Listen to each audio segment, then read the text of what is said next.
Hay una frase que dicen, creo que proviene de la Biblia, pero la veo mucho durante las fiestas, algo así como paz en la tierra y buena voluntad para todos los hombres. Siempre me ha gustado esa frase, de la misma manera que me gusta la idea de ganar la lotería o tener una lata grande de cerveza que nunca se agote sin importar cuánto beba. Una idea genial, pero que nunca sucederá.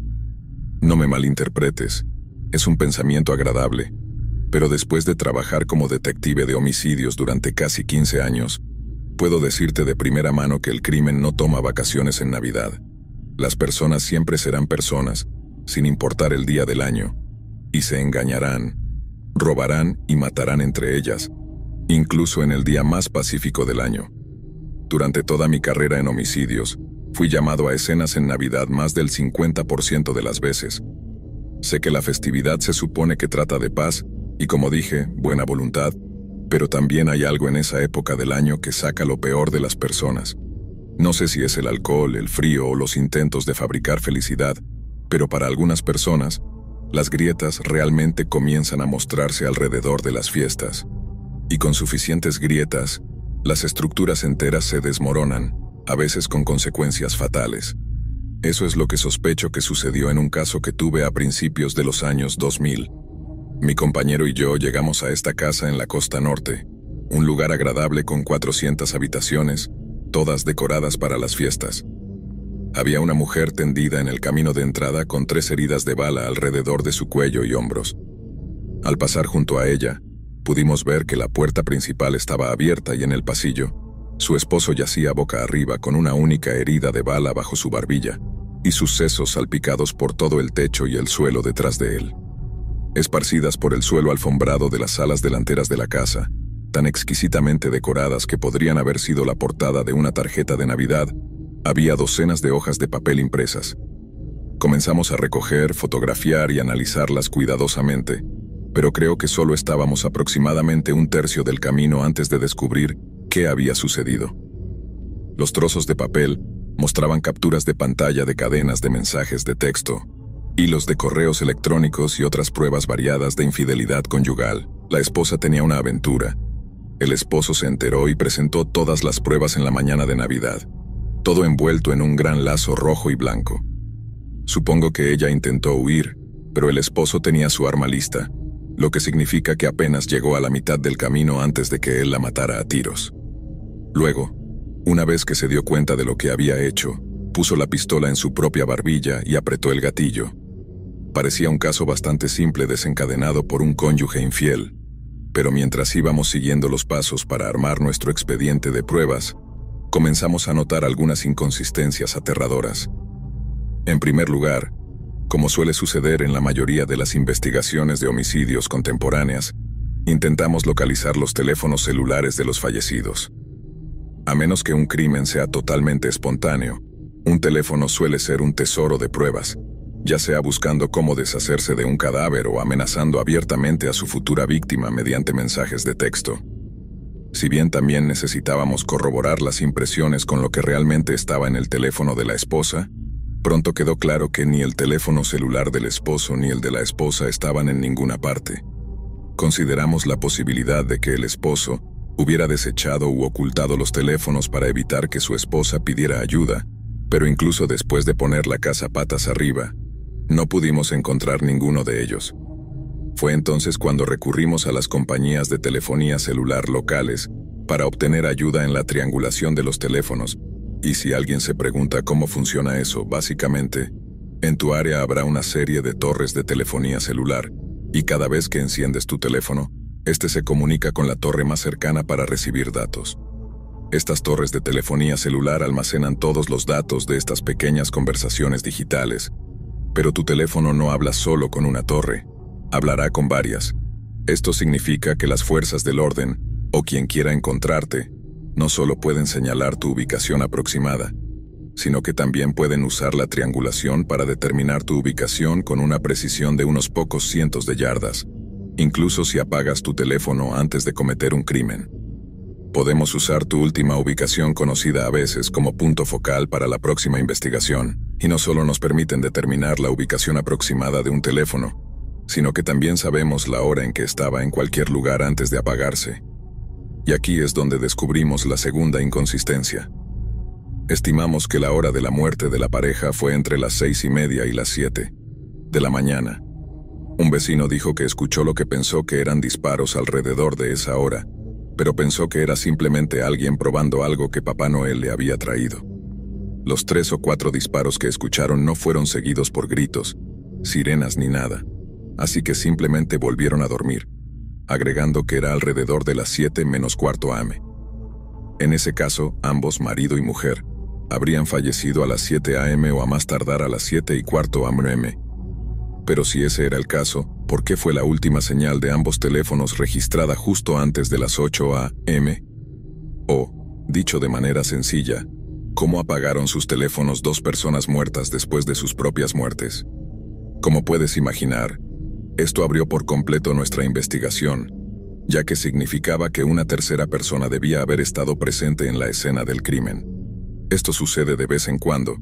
Alguien entra en algo que no debería haber visto y luego tiene miedo de hablar al respecto, por la razón que sea. Pero colocar a nuestra tercera persona en la escena justo alrededor del mismo tiempo en que los 2 teléfonos dejaron de comunicarse con las torres de telefonía celular, sugería algo tan escalofriante como inusual.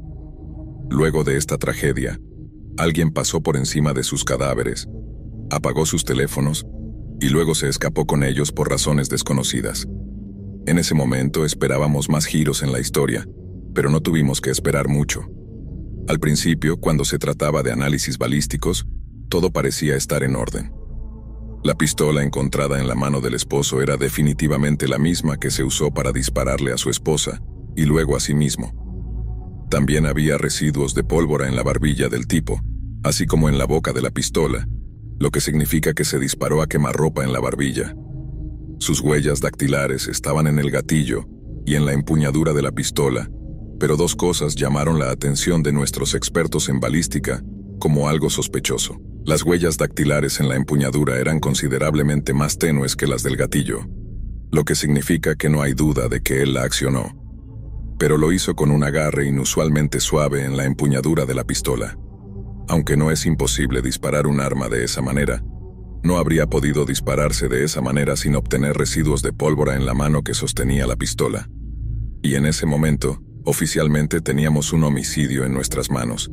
Fue un pequeño desliz, un detalle que incluso podría haber pasado por alto una investigación menos profesional, pero no nos pasó desapercibido.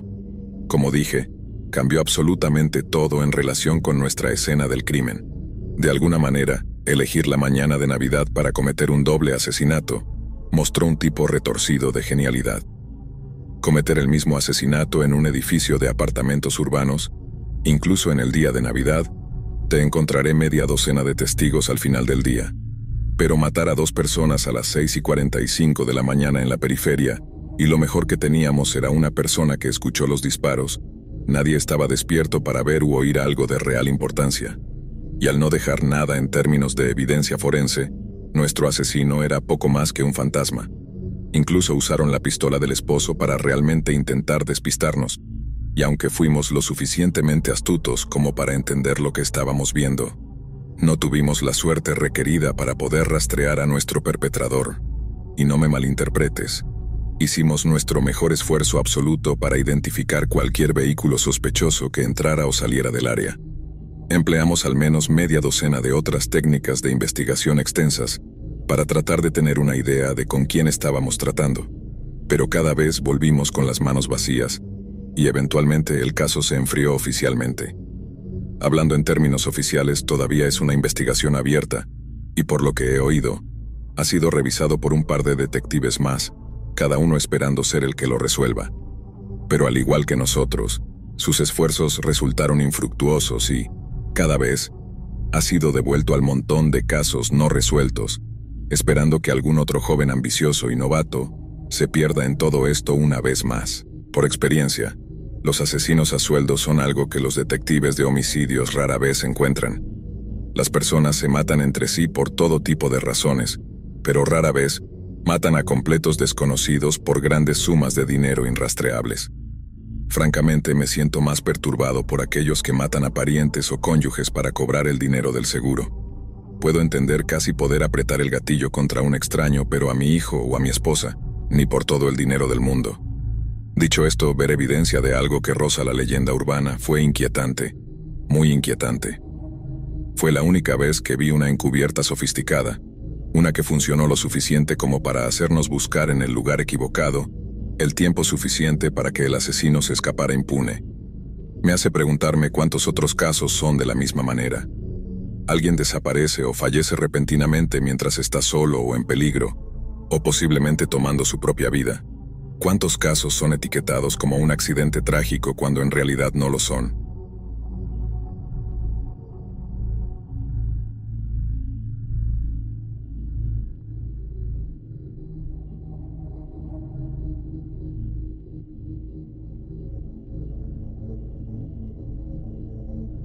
En mi último año de escuela primaria, que es quinto grado para todos los oyentes de otros países, tuvimos a un chico nuevo que se llamaba Liam. Obviamente, no puedo hablar por otras escuelas, pero imagino que es más o menos lo mismo en todas partes cuando un chico nuevo se une a la escuela, y al principio es un poco distante y tímido, por razones obvias. Después de unos días de adaptación, o son adoptados por alguien o se integran en un grupo de amigos existente.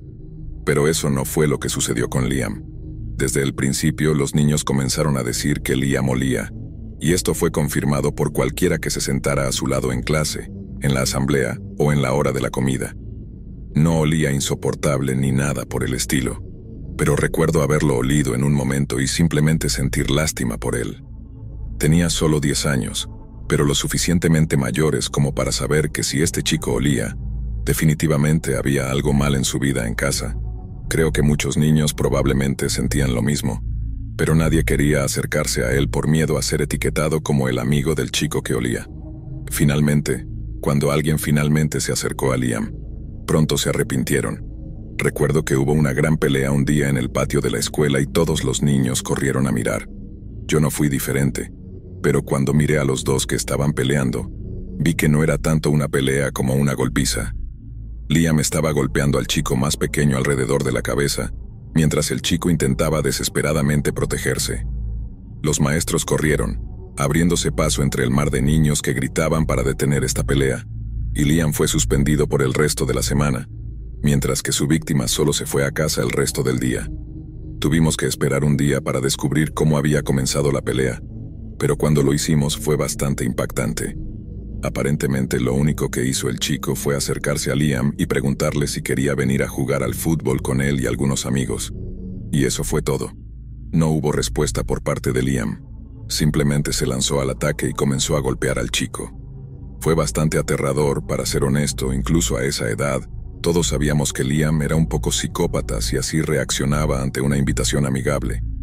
Cuando regresó a la escuela al comienzo de la semana siguiente, todos lo evitaban como si fuera la peste. Esa fase fue aún más deprimente que el periodo después de su llegada. Obviamente había recibido una charla de sus padres y del director, instándolo a hacer un esfuerzo por hacer amigos. Pero a esa altura, ya era demasiado tarde. Todos tenían miedo de él, así que cualquier intento de congraciarse fue casi instantáneamente rechazado. Recuerdo que los niños decían cosas como: ahora es agradable, pero ¿cuánto tiempo pasará antes de que explote y ataque de nuevo? Y así fue como quedó. Liam permaneció sin amigos a pesar de cualquier intento que hizo para cambiar eso. Y con el tiempo esos intentos se volvieron mucho más extraños y oscuros. Todo culminó en que Liam llevó un ratón a la escuela en una olla de arroz de plástico vacía. Nunca olvidaré eso. Era una olla de arroz con granos de colores, pero era una olla a la que Liam se le olvidó hacer agujeros para el aire. Obviamente el ratón no sobrevivió el viaje a la escuela, pero eso pareció no molestar a Liam en absoluto. Lo descubrieron jugando con el cuerpo sin vida y sofocado del pobre animal, y eso fue el final de Liam. No sé a dónde fue, si fue a alguna especie de escuela de conducta o algo así, pero ciertamente no pensé que lo volvería a ver. Salta a mitad del año 11, que es 10º grado en años estadounidenses, pero el último año obligatorio que tenemos que hacer, ya que es el último año en el que tenemos que hacer exámenes. Obviamente el año 11 es bastante importante. Luego, a mediados de octubre, creo, tuvimos a un chico nuevo en nuestro grupo de último año, Presumiblemente se había mudado de otra escuela para hacer sus exámenes en la nuestra en lugar de donde estaba antes. Esta es obviamente una escuela diferente a la que conocía Liam, y aunque muchos de nosotros terminamos yendo a la misma primaria y secundaria, no eran las mismas personas. Eso significaba que cuando escuché la noticia del nuevo chico, eso fue todo lo que escuché. No me di cuenta de quién era hasta que lo vi con mis propios ojos. Era Liam, una versión de 16 años del psicópata que jugaba con un pájaro muerto en su escritorio durante el almuerzo, y había crecido hasta ser, como dice mi pequeño sobrino, un absoluto tanque. La noticia de quién era el nuevo chico se extendió por nuestra escuela como un incendio forestal, y al igual que había sucedido todos esos años atrás, los rumores de cómo era tenían a todos evitándolo directamente o caminando sobre cáscaras de huevo cada vez que estaba cerca. Asustaba en ese entonces, pero ahora medía alrededor de 2 metros, y fácilmente pesaba 90 o 100 kilos. Sé que seguía hablando de lo triste que fue todo, pero realmente siento la necesidad de tocar ese tema nuevamente. Liam claramente nunca había hecho amigos en el tiempo que estuvo en otro lugar, y mientras todos nosotros nos desarrollamos en jóvenes carismáticos justo en el umbral de la adultez, Liam parecía el mismo extraño solitario que aparentaba ser en la escuela primaria. Pero luego, al igual que la primera vez que se unió a nuestra escuela, cualquier simpatía que las personas tenían por él desapareció rápidamente, cuando comenzó a actuar como un completo idiota con todos. Así que, en los últimos 2 años de la escuela secundaria, estaba teniendo esta especie de coqueteo del tipo, ¿lo harán o no lo harán?, con una chica llamada Laurentina. Terminamos saliendo por un tiempo después de salir de la escuela, pero mientras estábamos allí, creo que estábamos demasiado avergonzados para admitir que nos gustábamos, así que insistimos en que solo éramos amigos mientras pasábamos el rato juntos casi sin parar. De todos modos, un día Laurentina se me acerca durante el almuerzo y me dice que tiene un problema. Liam la había seguido a casa la noche anterior y se quedó afuera de su casa hasta que su papá salió a echarlo. Recuerdo la sensación de angustia que se construía mientras hablaba porque podía ver lo que me estaba a punto de pedir desde 1 milla de distancia. Quería que me acercara a Liam y le dijera que dejara de seguirla a casa. Seré honesto, Liam me daba miedo, pero ese miedo de alguna manera fue superado por cualquier tipo de amor de cachorro que estaba sintiendo por Laurentina. Así que, posiblemente en contra de mi mejor interés, le dije que hablaría con él. Luego, al final del día, cuando llegó el momento de que Laurentina se fuera a casa, decidí caminar con ella. Era un poco desviado de mi ruta a casa, pero como dije, parecía valer la pena para demostrar lo buen amigo que era, o sea, novio. Comenzamos la caminata y ¿qué saben? Liam apareció de repente detrás de nosotros, inconfundible con su pelo negro azabache y su característico entrecerrar de ojos. Liam aparentemente necesitaba gafas, pero nunca las usaba. En el momento en que lo vi y me detuve, le dije a Laurentina que esperara más adelante y luego volví para enfrentarme a Liam. Le pregunté si la estaba siguiendo. Aquí tienes una traducción al español. Laurentina estaba en casa, pero ni siquiera me miró. Solo sonrió un poco e intentó pasar de largo. En respuesta, caminé con él a un lado y le dije, «Ya sabes, creo que a Laurentina no le gustaría que la siguieras a casa, amigo. Deberías dejar de hacerlo». Nuevamente me ignoró, pero podía notar que se estaba molestando. Así que me alejé un poco mientras le preguntaba una vez más si pensaba que seguir a una chica a casa era una mala idea. No respondió de inmediato, y estaba a punto de hacer otra súplica para que dejara de seguirnos cuando, de la nada, lanzó un golpe hacia mí y falló. Sé que suena un poco tonto al recordarlo, pero recuerdo preguntarle, «Kiena, Kiena, Kiena, ¿cuál es tu maldito problema?». Sus ojos se abrieron mucho, me señaló con el dedo y gritó, Tú eres mi único problema». Pensé que iba a lanzarse sobre mí en ese momento, pero no lo hizo. En cambio, dio la vuelta y se fue en la dirección de la que venía. Teniendo en cuenta que esta fue mi primera interacción real con Liam, nunca habíamos hablado antes, ni siquiera en la escuela primaria por cualquier motivo. Pero luego, la forma en que me habló fue como si hubiéramos sido archienemigos durante años o algo así. Supongo que mirándolo retrospectivamente, me resentía por estar tan cerca de Laurentina, así que me consideraba nada más que el chico raro y triste. Había estado desarrollando este odio total hacia mí durante semanas. Afortunadamente dejó de intentar seguir a Laurentina a casa después de eso, Pero en cambio, volvió su atención hacia mí. Liam me lanzaba miradas asesinas cada vez que nos cruzábamos, y siendo honesto, definitivamente me preocupaba un poco. Solía leer abiertamente un libro sobre asesinos en serie, lo cual los profesores nunca hicieron nada al respecto porque supongo que técnicamente estaba educándose a sí mismo, y probablemente no querían desanimarlo. Pero eso hizo que yo y todos los que me rodeaban pensáramos que Liam podría hacer algo al estilo de un asesino en serie, y atacarme con un hacha en los pasillos un día. Quiero decir, estábamos medio bromeando al respecto. Pero la otra mitad estaba legítimamente preocupada. Cuando llegaron las vacaciones de Navidad, estaba más que feliz de tener un respiro de las miradas de muerte diarias. Pero el día que terminó la escuela, Liam intentó seguirme a casa en su lugar. Debería haber intentado golpearlo o cualquier cosa para evitar que me siguiera, pero simplemente no soy ese tipo de persona. No era algún tipo rudo en ese entonces, y no lo soy ahora.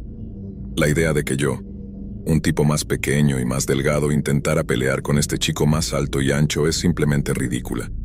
Afortunadamente, Liam tampoco parecía querer pelear, pero al mismo tiempo no podía hacer nada para evitar que me siguiera. Mantuvo su distancia, pero obviamente quería que supiera que me estaba siguiendo, porque no estaba tratando exactamente de ocultarlo ni nada por el estilo. Intenté perderlo caminando en círculos por el parque local, pero no importa lo que hiciera, ya sea correr por un campo o cambiar de dirección repentinamente, lograba enterarse de hacia dónde iba y me seguía.